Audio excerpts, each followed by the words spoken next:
Hare Krishna. So we have assembled here to read from Srimad Bhagavad-Gita as it is, and today we are on text 214. So we'll read the verse. Matra sparshastu kaunteya Sitashna sukha dukkada Agama paino nityas Tam titikshasva bharata. Word for word. Matra sparsha, sensory perception. Two only. Kaunteya, O son of Kunti. Shita, winter. Ushna, summer. Sukha, happiness. Dukkha, and pain. Dha, giving. Agama, appearing. Apainaha, disappearing. Anityaha, non-permanent. Tan, all of them. Titikshasva, just try to tolerate. Bharata, or descendant of the Bharata dynasty.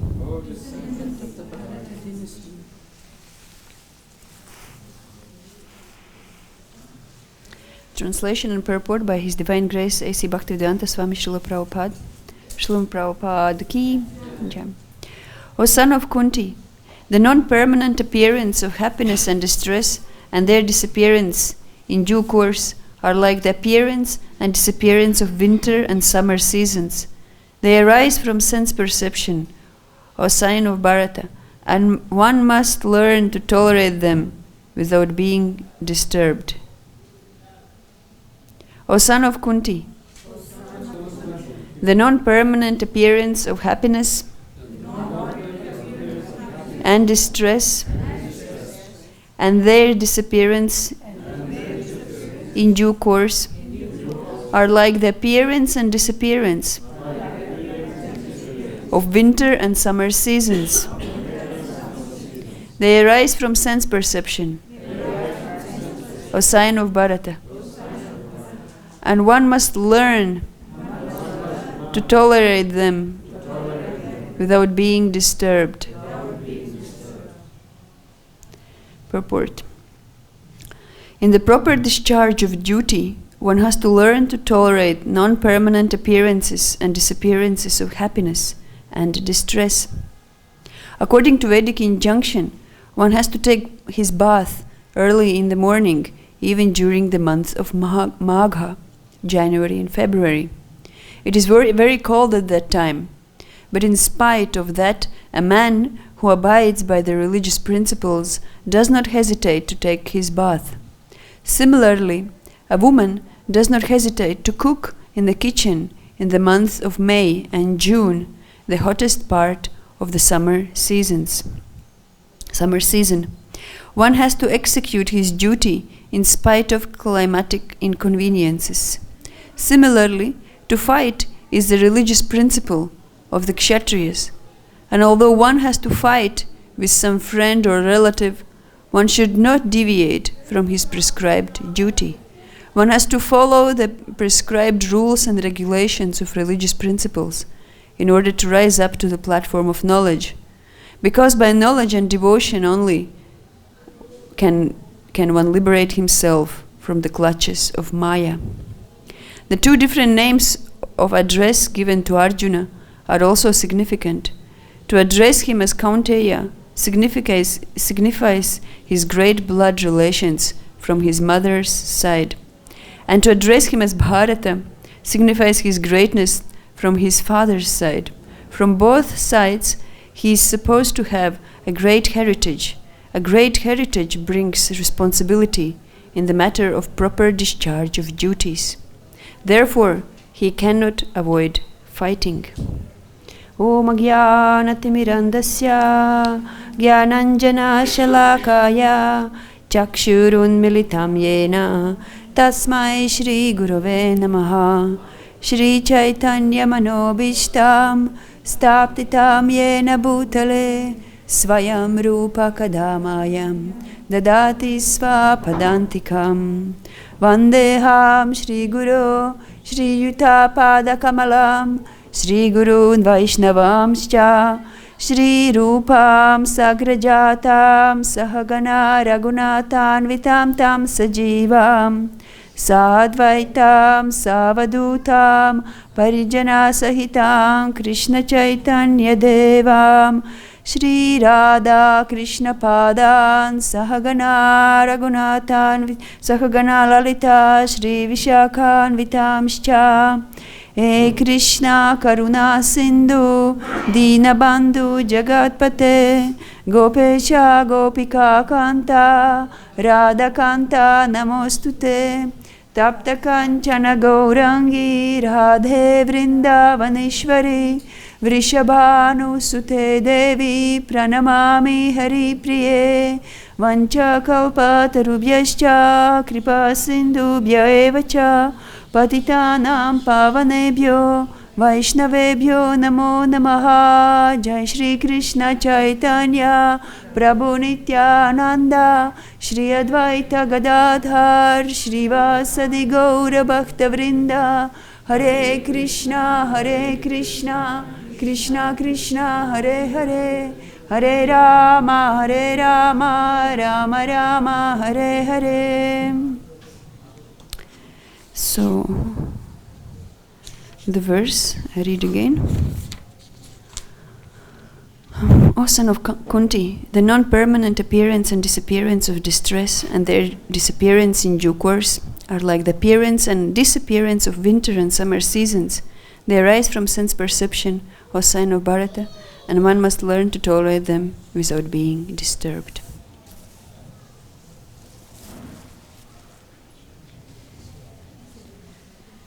So today we are having a discussion of this, one of the most famous verses of Bhagavad-Gita. This I think was the first verse I learned myself of Bhagavad-Gita, because I didn't know anything of Sanskrit, and for me it was very funny sounding this sukha dukkha da. So I thought, let me learn that. So for that only reason I was learning this verse, because there was this nice syllables put together, and it appeared very like a joking sound to me. So I was laughingly learning. But the actual meaning of this verse I have not realized up till now. And with great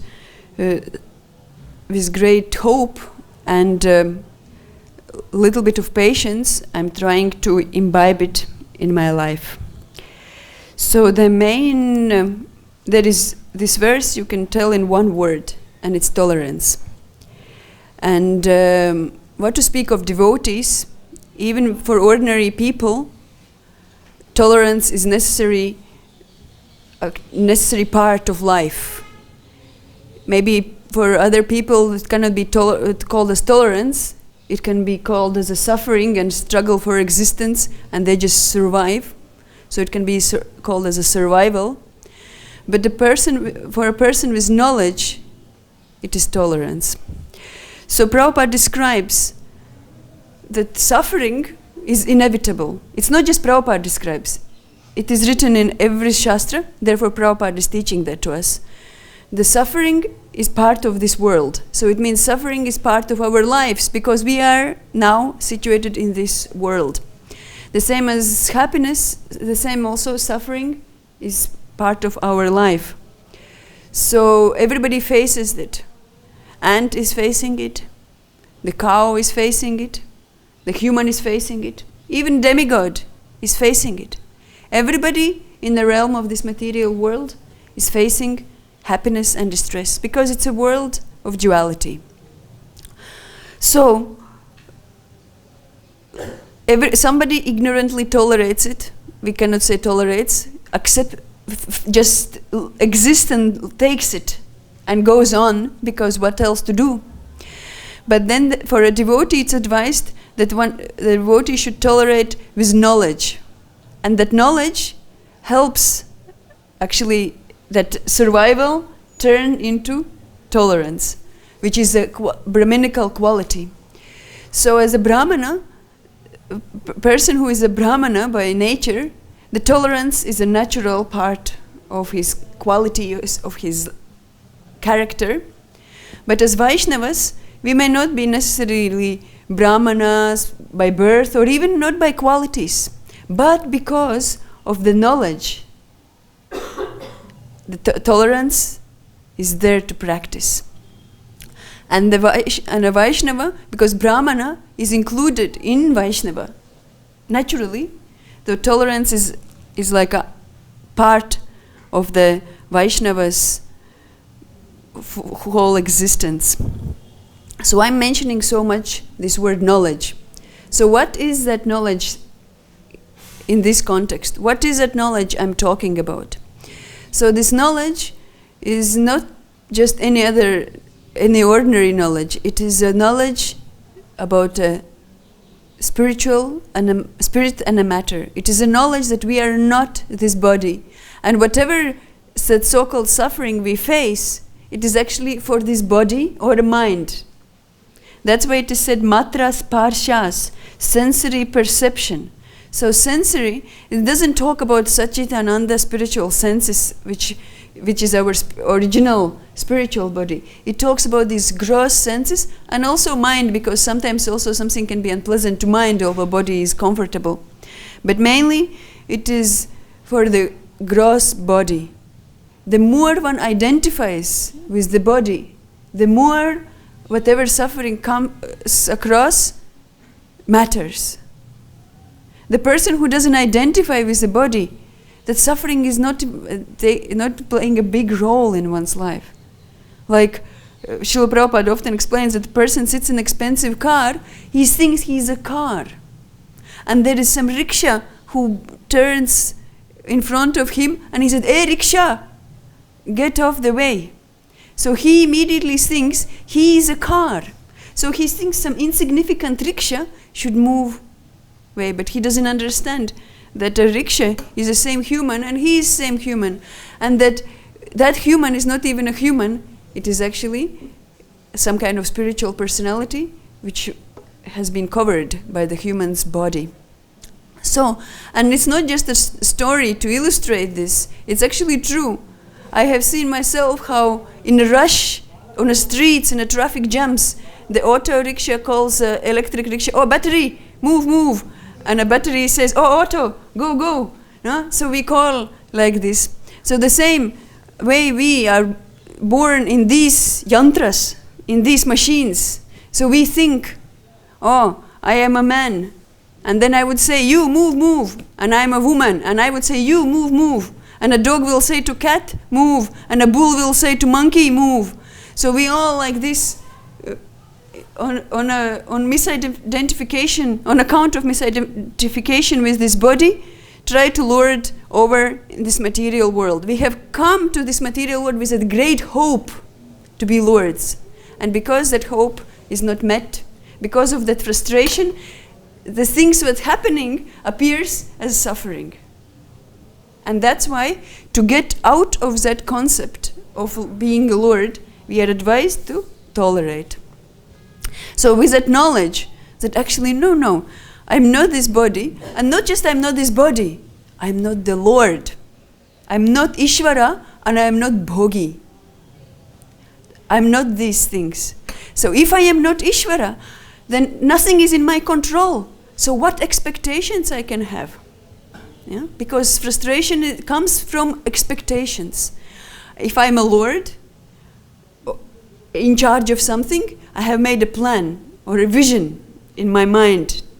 And when that vision, when things go not according to that vision, which most of the times happens, then I feel it's big suffering.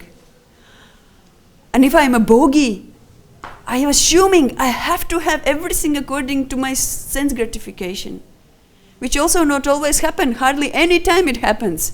If it does happen, maybe for 1 second it might have happened. Because this world always changes. It can never be permanent, that happiness. For 1 second it was there, and I remember that 1 second always, and I said it should have been like then. Maybe that second it never even happened in our life. Still I'm imagining, and because I'm thinking I'm a bogi and I'm Ishvara, I'm expecting that happiness, I'm expecting that things will go how I want, how I have, it's just imagination, how I imagined.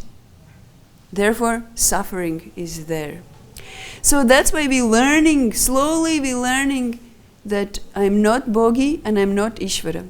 So then slowly suffering is diminishing. The more we learn that I'm not a controller, I'm not enjoyer, the less suffering we experience. So this is just the mind. Like here Srila Prabhupada writes, one has to take bath. Even in January, February, we are now in January, February, one has to take bath. Maybe some has hot water in a room and they boil, it's not a big deal, it's actually better. Let me take some bath, I will warm up. But there are so many people here in Vrindavan, especially we can see, who doesn't have, but they still go and they still take the bath in this season also. So then it seems that this water is too pinching cold. I had to take also cold bath today. But very quickly, and because I had to do service, I knew that this bath was actually good for me and good pleasure. It was pleasure to take that bath. So I didn't even notice that the water was cold or not cold. So that bath, that cold water is cold in winter. It's unpleasant. But if that same cold water comes in summer, it is very pleasant. In fact, here in Vrindavan, you hardly can find cold water in summer. Every water comes hot from the tank. So then again, another suffering. You have to keep it in buckets and wait till it cools. So like that, always something. But if we are not attached to our sensory perception in a certain way we thought it should be, then this cold or hot will not affect us so much. So the main thing, the lesson here is that we are not lords and we are not enjoyers. No Ishvara and no Bogi. We are not that. So who is Ishvara? Is Krishna. And who is Bogi? It's Krishna. Because he is allowed to be like this. Why he is allowed to be like this? Because it's natural. Whatever is natural, it's allowed. Why we are thinking we are so much forbidden? Because it's not natural in a way we have put ourselves in this situation to be independent enjoyers. So we can see that enjoyment is there for the soul, but it's not independently being in this material world. Like we can see, for inhabitants of Vrindavan, for Brajbasis, their happiness depends on Krishna's happiness. And their distress depends on Krishna's distress. So if Krishna is happy, nothing else matters. Then they are also happy. So since Chaitanya Mahaprabhu and Srila Prabhupada has brought us this mood of Raj, then we have to develop that attitude that our happiness is happiness of Krishna. And if Krishna is happy, then I am happy. And then in the course of such meditation, all these distresses and happinesses, they will not be so drastically different, because our happiness is Krishna's happiness. It is coming from some other source. Our happiness and distress doesn't come from the perception of senses, of these gross senses. Our happiness and distress depends on Krishna's senses.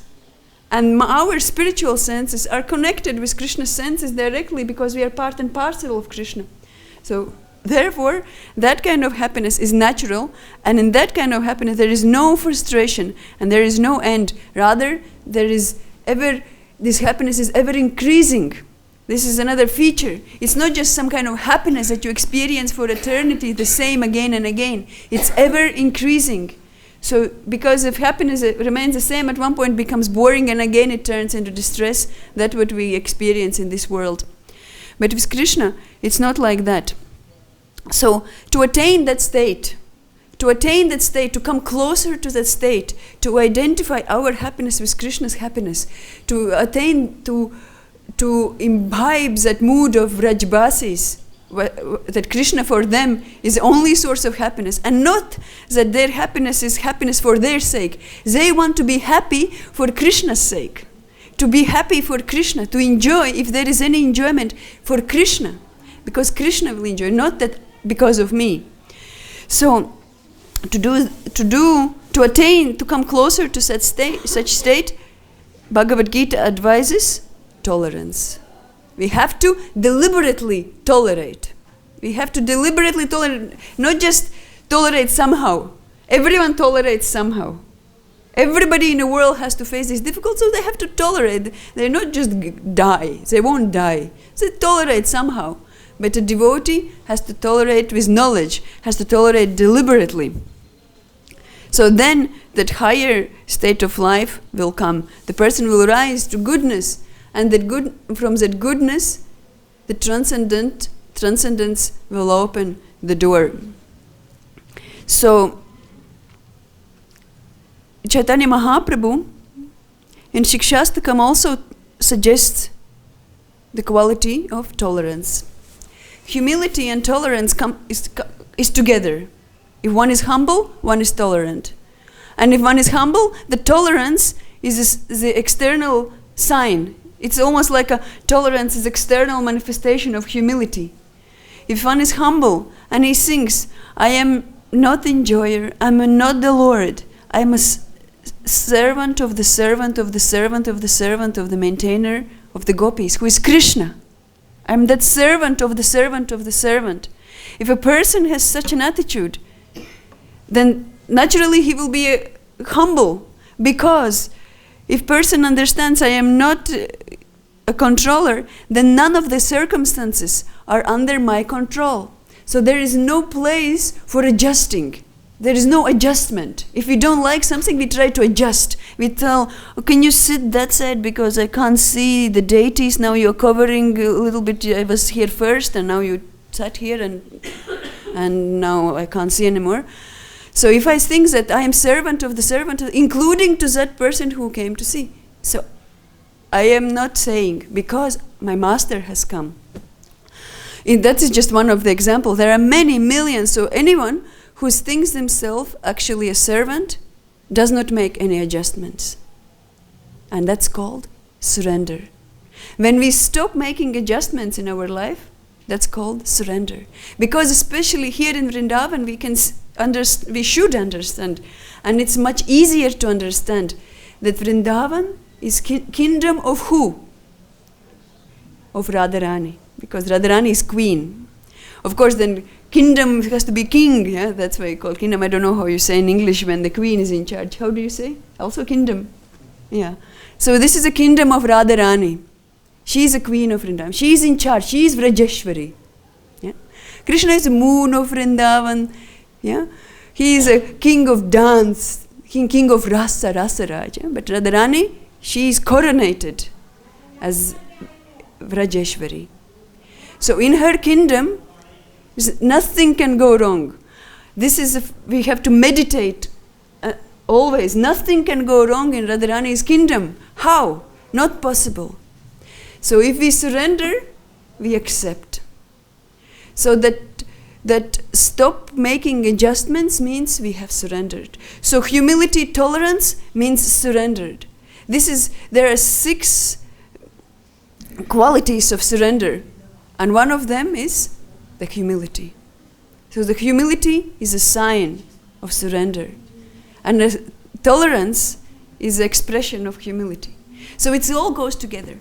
So we can see, we can judge ourselves how much we are progressing towards surrender because of our humility. And we may think, yes, but in my case it was a little bit different. Look what happened there. Doesn't matter what has happened. Everything what has happened is perfect. Even Srimad Bhagavatam, it is said by Lord Brahma, that whatever has happened, it is a perfect arrangement of the Lord for me to happen. For me, even if I die, even anything what happen, it is perfectly arranged for me. Because of my set of acquired activities from before, because of my karma, it is like a guideline. My previous activities, what has to happen now? So of course, for devotee there is no karma, but still there are, according to the karma, something Krishna will arrange to help the devotee to surrender, to help. So therefore, Lord Brahma in Srimad Bhagavatam says, so by accepting that fact, that whatever has happened, whatever is happening to me is because of my past misdeeds, and patiently tolerating that, I'm inheriting that highest liberation, which is bhakti. So it is because of us. It is whatever happens to us, it is like our second face. We gain our face because of our karma. Someone is beautiful, someone a little bit ugly, someone is a little fat, someone is skinny. So the same what happens to us, it is also our face. It is our personality. So according to our personality, things will happen to us. And that is perfect arrangement for Krishna. Like Paramatma works for non-devotees. It just kind of happens on automatic pilot. Whatever has to happen, that happens. But for devotees, Krishna is in charge. And Krishna is giving exactly amount of the events and exactly kind of the events for devotee to progress faster according to their desire, of course, as well. So this is that knowledge that helps, what makes devotee tolerant, and what distinguishes tolerance from just simple survival, what's happening in the world. So that survival for the existence, that just brings frustration, and person is becoming more, how you say, agitated, and maybe even competitive. But that quality of tolerance makes one soft-hearted. Because in Shikshastakam, Chaitanya Mahaprabhu speaks about tolerance, and he compares it, he gives analogy of a tree. The tree is very tolerant. Sometimes people take branches of a tree, they carve something on a tree, they maybe take the fruits, which is tree's property. They take the fruits, maybe they do something bad on a tree, maybe they pass urine, a dog maybe pass urine on a tree. Or somebody, whoever, not any dog or whoever can be. But what tree does? He stands. He still stands. And it's described, Vishwanath Chakravarti Thakur describes how tree tolerates in two ways. One way is that whoever takes the benefits of tree, the fruit, the shade, and even if rain comes, tree, we just said, stands. Doesn't complain. I given already one apple, why are you taking one more? No? Even if one person takes all apples, or even all unripe apples it takes, still tree will never complain. And a second aspect of tolerance of a tree is, when tree is cut down, he will not ask, oh, I'm dying, please help. Can you give me some water? Can you help me? I'm thirsty, my juice is drying out. Tree is not doing that also. There are two aspects of tolerance. One is just accepting circumstances and being equipoised, and another is, in my own suffering, I'm not causing trouble to others by requesting something to do to me. So these are two aspects of tolerance of a tree. But there is one more, which is kind of little extension of this tolerance. And this, that despite of all what happens to the tree, whether it's cut off or someone takes the branches, leaves and trees, what tree does? He continues nourishing whoever passes by.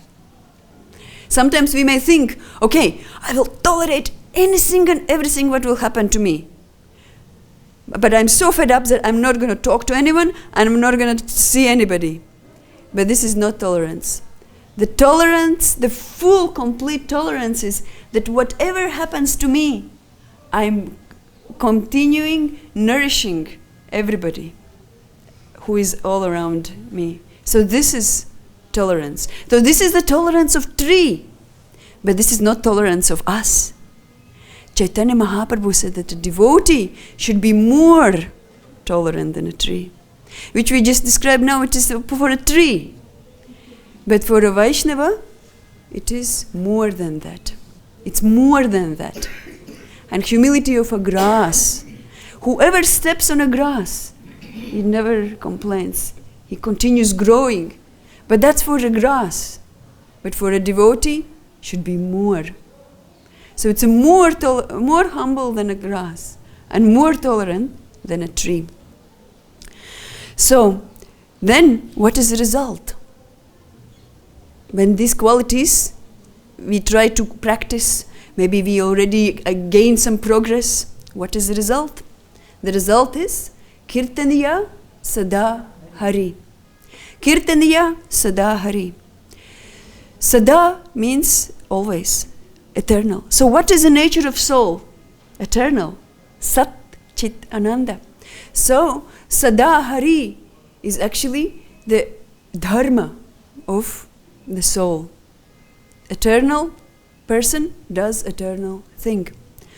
So sometimes it is described that if one practices this humility more than grass and tolerance more than tree, then one is able to do Harinam Sada, always.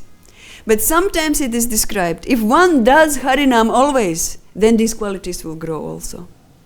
So we can understand it's both together. If we really want to do Kirtan Sada, always, we should be humble and we should be tolerant. How? Sorry, why?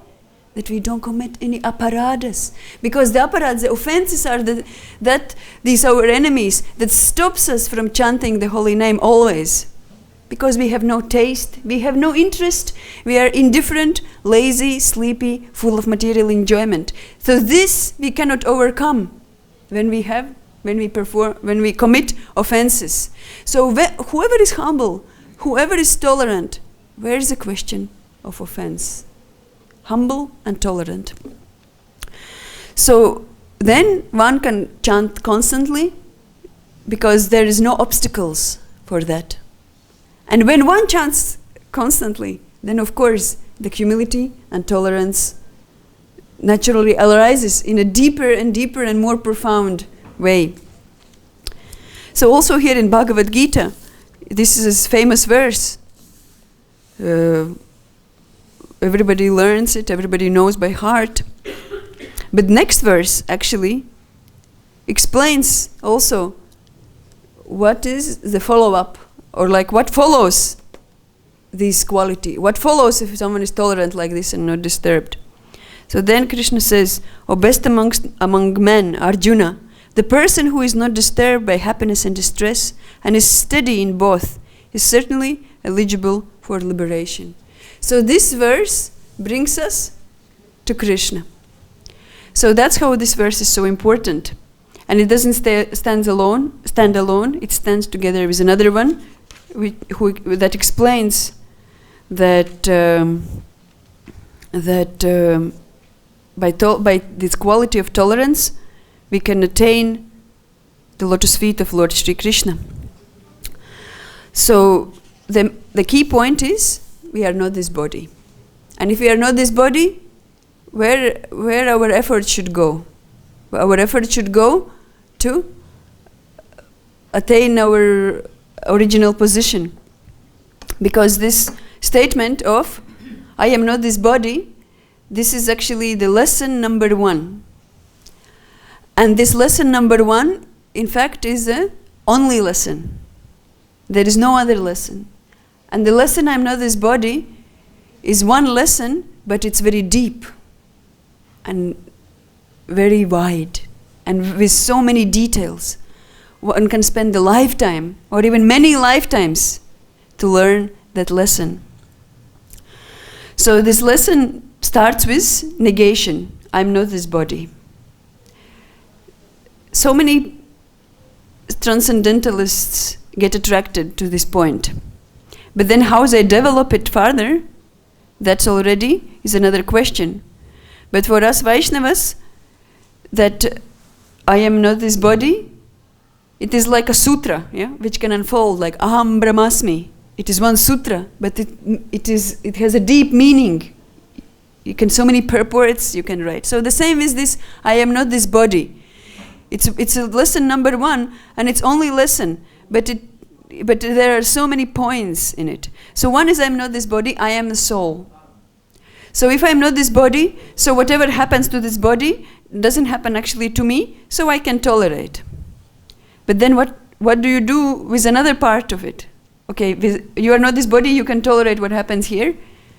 But then what about that Aham Brahmasmi? What about that part of the lesson? That's the same lesson.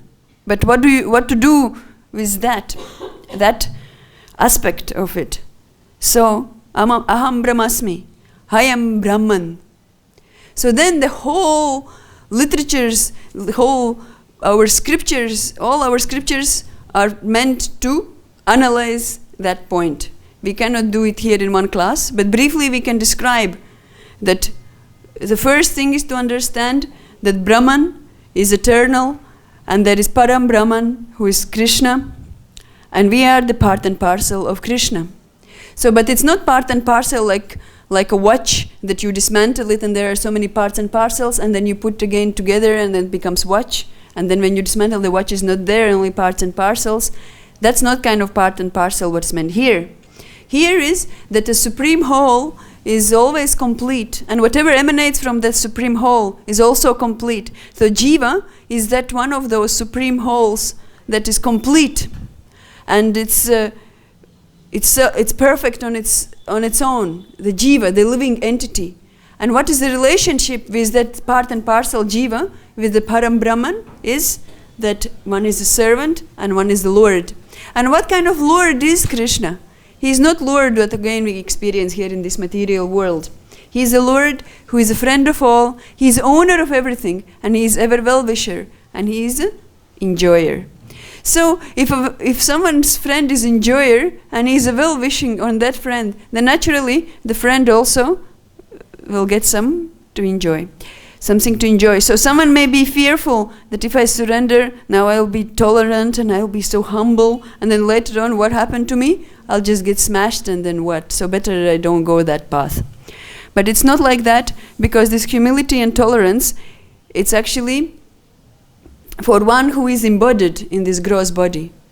For someone who is liberated, for someone who is already in a spiritual consciousness, there is no such a thing as tolerance at all.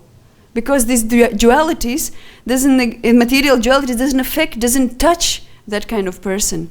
Like we talked about the Brajbasis, their happiness is only the happiness of Radha and Krishna. When they see Yugal, they are happy. And whatever they can do for them, that brings their happiness. Even if you ask shopkeepers who sell all these nice things for deities, for them, they do it as their service. This is their service for Radha and Krishna. One time I was buying something in Jatipura. There is a small street with many, many shops, and they sell things to offer to the temple, the sweets, the milk, the jewelry, cloth. So I was buying something and he was taking time to get thing, and I started conversation. So I said, so is this your shop? Or I was thinking maybe he says, no, it's my father's shop. I said, so it's your shop? He says, no, my shop. No. This is Giraj's shop. I am here, servant. So this is in a material world as a practice. We should practice that everything is Krishna's. But then in the spiritual world, that's where actual real Krishna consciousness starts. Well, real Krishna consciousness goes on with our spiritual bodies. And here, while we are in material body, we have to learn from our acharyas and follow the footsteps of acharyas and our spiritual masters, what to do while we are here in these bodies. Meanwhile, meditating constantly on a spiritual world, because where our mind goes in time of death, that's where we as a jiva, also go. So that means this Param Brahman is Krishna, and me, soul, I am the part and parcel, the servant. So then the servant is one thing, because I could serve Krishna because I would say, I'm a servant of Krishna because he is such a powerful Lord. He supplies everything for me. He is a supplier. He is intelligence giver. He is Krishikesh, the master of the senses. Very powerful, very good. I have to worship. If I worship him, everything will be good for me. This is a very preliminary understanding of the Supreme Lord, Master, and the servant. But actually, the pure devotional service is based on love. So we have to learn how to love Krishna with a purified heart. We may feel some kind of sentiment even now. I cannot speak of everyone. I don't know what is everyone's consciousness. For me, I can feel some sentiment even in my conditioned state. When I do some service, I have some feelings and I want to do it as best as I can. But in purified state of heart, that emotions and feelings takes different aspect, different depth. So one has to attain these, and one has to learn from those who have attained that by hearing about their love, if it's possible to associate. But the main thing is hearing, because where to associate and how to associate, it's not just so practical always and not possible. Like we can hear about the love, how acharyas serve Krishna, or how Brajbasis serve Krishna. Just by hearing it, even if you don't understand anything, but just by hearing with faith and accepting that these pure activities can purify also me, then that purification takes place. So that hearing is very important. So then we can develop pure love for God, for Krishna, Shyam Sundar, which is not mixed with any kind of selfish motivations, including also the aspect of Aishwarya, the awe and reverence. Why aspect of Aishwarya is something that should not be included in pure devotional service? Because pure devotional service, as we mentioned in the beginning of class, is characteristic of inhabitants of Vrindavan. And what is their concern? How Krishna is happy. So we all know that this aspect of Aishwarya, an aspect of awe, this aspect of awe and reverence is not fully pleasing to Krishna. That is described in the scriptures. It's not fully pleasing for Krishna. For Krishna is only pleasing love. This is what is missing, the love.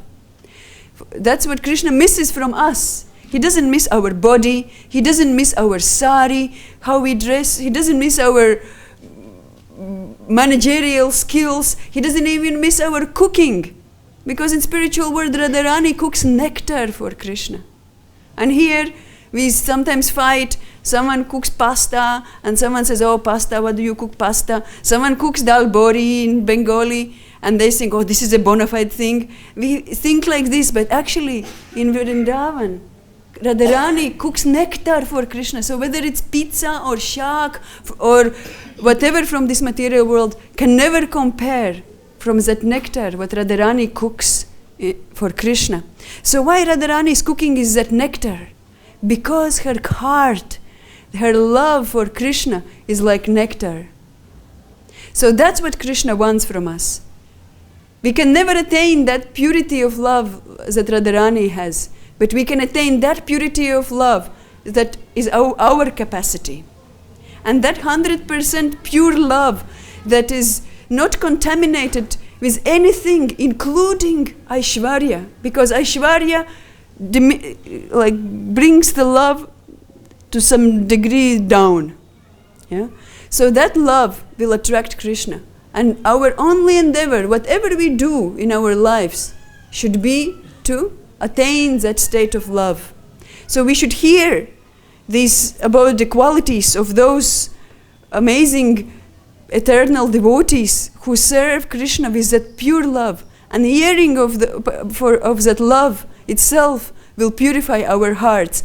That is for our meditation. But here, with this body, with these hands and with these legs, with this tongue, with this brain and this mind, we have to follow our prescribed method, which is Harinam Sankirtan. And this is the Yuga Dharma to attain that pure love.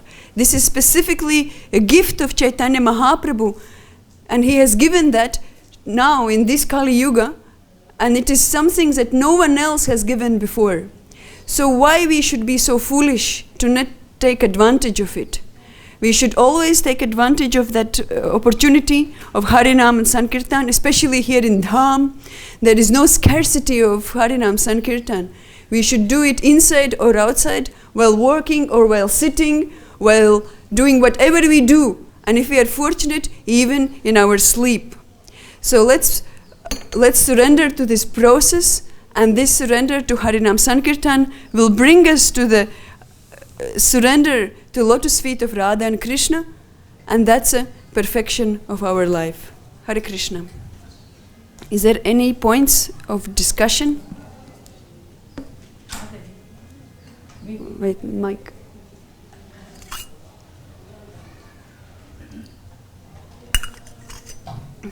Hare Krishna, thank you very much. Hare Krishna. Very thoughtful. So, the lecture is, I learned a lot. Mataji,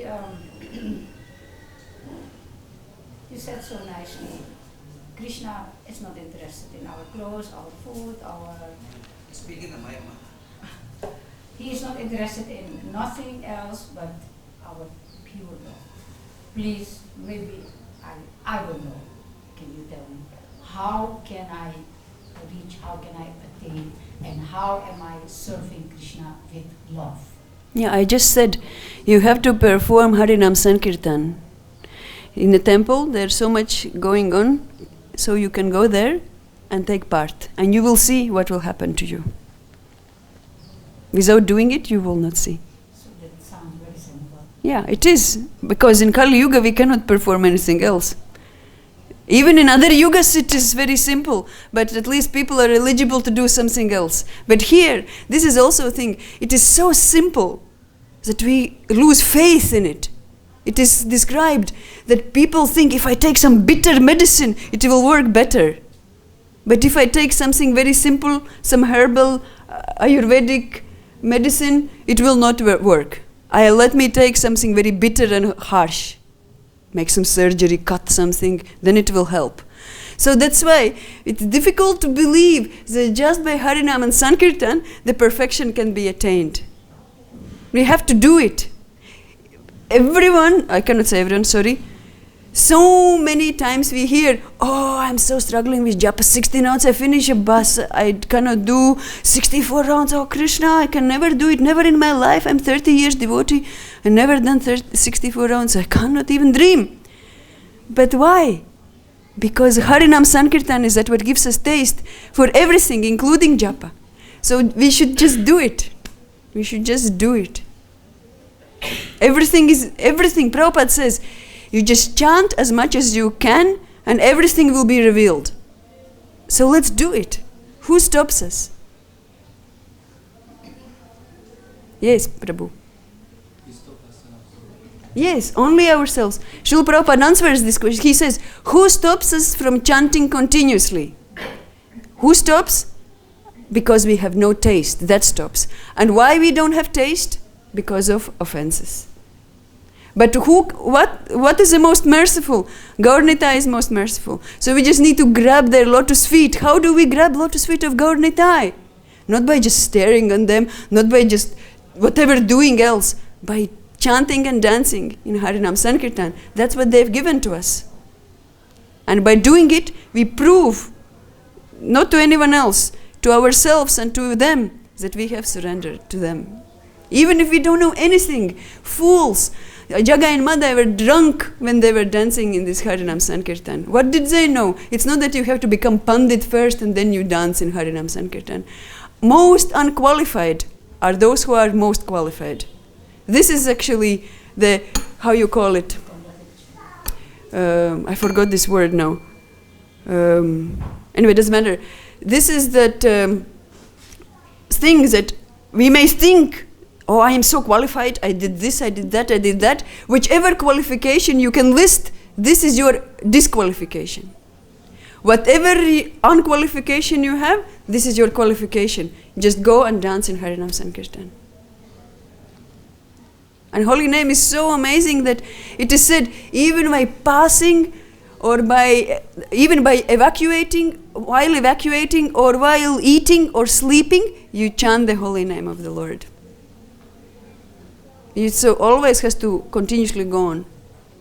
Hare Krishna Prabhu, sorry. It's just like happiness and distress. You see, when Krishna was here, the gopis were with us dance, they were so much happy. When Krishna left them, they became so much distress. So happiness and distress is always there. So Krishna, when he was here also, so many demons came and he killed all the demons. So this happiness and distress is continuously coming up and down. So we understand that in our life also this happiness and distress is coming. So when we chant Hare Krishna, Krishna Krishna, Hare Hare, Hare Ram, Ram Ram, Hare Hare, then the distress, whatever we have, can disappear. The happiness comes to us. And for this happiness, we are struggling very hard. Also, many devotees also we see as Devaki and Vasudeva were put in prison by Kamsa. They were in so much distress there. All the children were killed by him. And when Krishna came, and then Krishna killed Kamsa, and he gave everybody happiness. Everybody was happy when Kamsa was killed. So we understand that the demonic nature which we have in our from the childhood, whatever that we have, to remove that one when we are chanting Hare Krishna, Krishna Krishna, Hare Hare, Hare Ram, Ram Ram.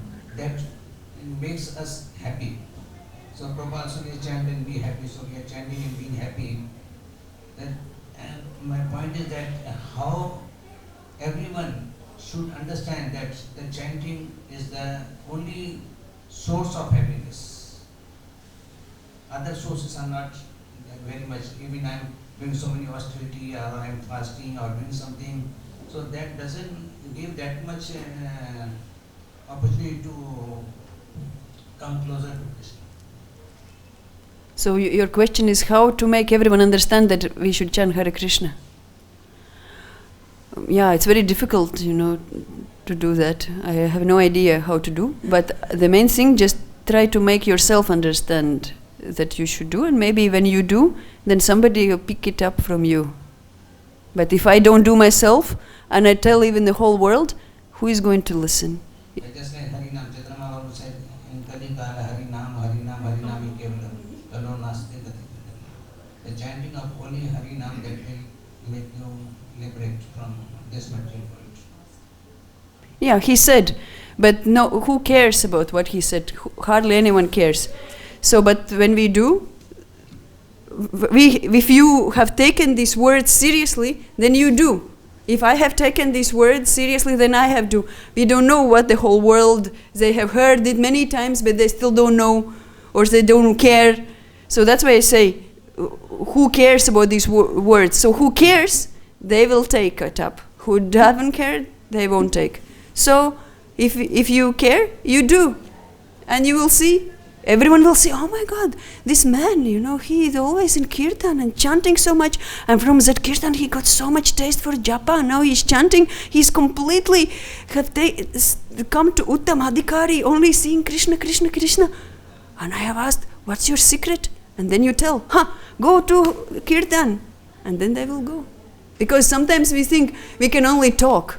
But we have to do. Like I would say, this man there, he has so many nice mangoes and he's giving them for free.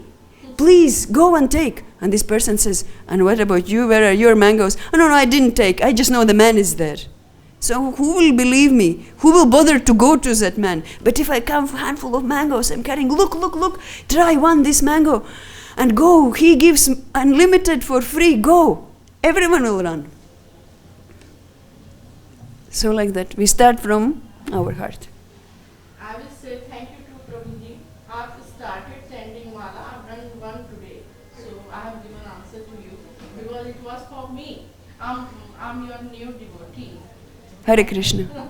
It is only my third day, so it was comment on me. I have started from Thank you. Very nice. So now you can also go in temple Yeah, and I chant. visited first day. Yes, I yes. enjoyed there, then I came. Wonderful. Hare Thank Krishna. you. There was some. During the lecture, you said that Krishna is directly involved in the life of devotees. Mhm. Can you give some example for it's possible from your life? How is it? Yeah, I think that I am not reached that state yet.